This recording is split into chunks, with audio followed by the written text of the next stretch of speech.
అసలు క్రిప్టో అంటే నాకు బేసిక్ 0% నాలెడ్జ్ కూడా లేదు. ఏదో పైన ఇలాన్ మస్క్ మీమ్ చూసి తెలుసుకున్న కంటెంట్ తప్ప ఏం తెలియని కూడా తెలియదు. అసలు క్రిప్టో అంటే ఏంటిది? అసలు is it legal? And obviously if it is not legal you wouldn't do it. అసలు దాని గురించి కొంచెం ఎక్స్ప్లెనేషన్ ఇస్తే it would be great. Yeah, definitely. So as you said, నీకు ఎలా అయితే ఎలన్ మాస్క్ మీమ్తోని ఒక దానికి క్రిప్టోకి ఫస్ట్ ఇంటరాక్షన్ వచ్చింది. ఇండియాలో ఆల్మోస్ట్ మెజారిటీ ఆఫ్ పీపుల్కి క్రిప్టో ఫస్ట్ ఇంటరాక్షన్ అనేది దానివల్లనే వచ్చింది. 21 ఆ టైంలో డాజ్ కాయిన్ని ఎలన్ మాస్క్ ఏదైతే ట్విట్టర్లో ప్రమోట్ చేయడము ఒక విధమైన indirect promotion. People unexpected gains. ఎప్పుడైనా ఏదైనా వరల్డ్లో పాపులర్ అవ్వడానికి రీజన్ ఏంటంటే నా నాలెడ్జ్ బేసిస్ పైన someone somewhere earned money through that అనేది ఎవరో స్టోరీ, అది ఎట్లా స్ప్రెడ్ అవుతుంది. దాని నుంచి we get motivated that okay this may become our story. డాజ్లో ఎలన్ మాస్క్ చెప్పకముందు ఒక పర్సన్ ఇన్వెస్ట్ చేసిండు, ఆయన బిలియనీర్ అయింది. యాక్చువల్గా డాజ్ కాయిన్ వల్ల బిలియనీర్ అయిన వాళ్ళు ఉన్నారు. He invested everything, like he sold his house, his hold his everything whatever is having, and invested before Elon Musk promoting it, which made him billionaire. He trusted something. It's a wild bet. So ఇది crypto అని అనుకుంటున్నారు ఇండియాలో ఇప్పటికీ. Crypto ఏంటంటే డాజ్ coin, Shiba ఇను అని ఇంకో coin ఉంటుంది, షిబా అని ఒక డాగ్ బ్రీడ్ ఉంటుంది, ఇది ఒక కాయిన్ ఉంటుంది. ఈ రెండు మేజర్గా హోల్డ్, అంటే మన ఇండియన్స్ హోల్డ్ చేస్తున్న కాయిన్స్లో 70% హోల్డింగ్స్ ఇండియన్స్ ఈ రెండు కాయిన్సే, okay, Doge and Shiba Inu. But యాక్చువల్గా క్రిప్టో పక్కన పెడితే అసలు బేస్ టెక్నాలజీ ఏంటని చూస్తే it's blockchain. Blockchain technology is like, అంటే అది కూడా వేరే టెక్నాలజీస్ లాగానే ఒకటి. ఇప్పుడు మనకు ఒక సింపుల్ లాంగ్వేజ్లో I will try to explain so that it will be easy. I will not go అంటే ఎక్కువ టెక్నికాలిటీస్లోకి వెళ్ళకుండా. ఇప్పుడు ఒక యాప్ ఎవరైనా డెవలప్ చేయాలి అనుకుంటే వాళ్ళు ఇప్పుడున్న టాప్ ప్లాట్ఫామ్స్ ఏంటి అంటే ఆండ్రాయిడ్ ఇంకా iOS. వేరే ఓఎస్లు ఉన్నాయా అంటే ఉన్నాయి. విండోస్ ఓఎస్ ఉంది, నథింగ్ ఇప్పుడు వేరే ఓన్గా ఓఎస్ లాంచ్ చేద్దామని చూస్తుంది.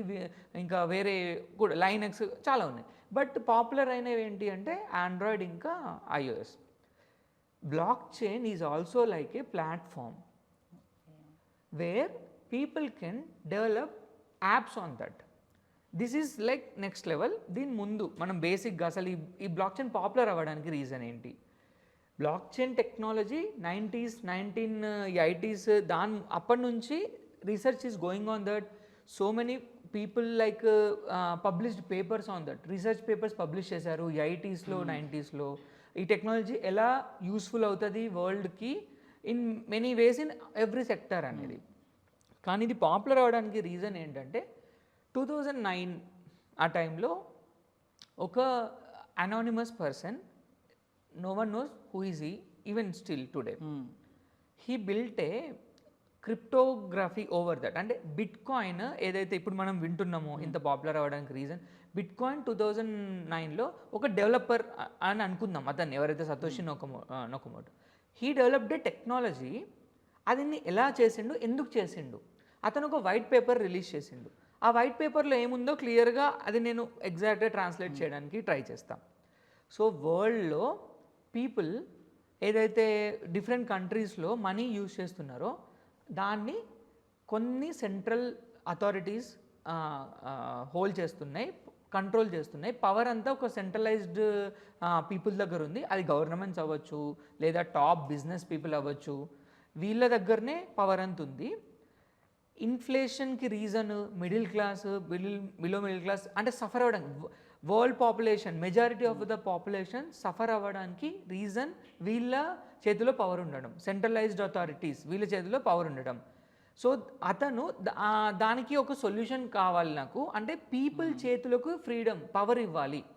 అంటే ఒక ఇద్దరి మధ్యలో ఏదైనా ట్రాన్సాక్షన్ జరగాలి, ఏదన్నా వాల్యూ ఎక్స్చేంజ్ జరగాలి అంటే థర్డ్ పార్టీ అవసరం లేదు. ఓకే. ఈ థాట్ ప్రాసెస్తో he build this technology called bitcoin. ఇతను దాన్ని చేసిన రీజన్ ఏంటంటే ఫ్యూచర్లో వరల్డ్ అంతా దీన్ని అడాప్ట్ చేసుకుంటుంది. ఏ కంట్రీలో ఉన్న పర్సన్ అయినా ఇంకో ఏ కంట్రీలో ఉండే పర్సన్కైనా బిట్ కాయిన్ని ట్రాన్స్ఫర్ చేయొచ్చు without the approval of third party, whether it is government of India, reserve bank of India, any reserve bank. ఇప్పుడు మామూలుగా ఏంటి, మనం ఇప్పుడు మన బ్యాంక్ అకౌంట్లో ఉన్న ఇండియన్ రూపీస్ని సపోజ్ యూఎస్లో ఉన్న ఒక పర్సన్కి ట్రాన్స్ఫర్ చేయాలి అంటే we need authority, central authority ఉంటుంది, వీ హ్యావ్ ఛార్జెస్, మనకు ఛార్జెస్ ఉంటుంది. అంటే జస్ట్ ఇప్పుడు ఎగ్జాంపుల్ చెప్తున్నా, యూట్యూబ్ నేను ఐఎమ్ డూయింగ్ కాబట్టి నాకు Google every month suppose if I get any income YouTube channel views నుంచి, దానిలో కూడా నాకు ఎక్స్చేంజ్ రేట్ కట్ అయి వస్తుంది.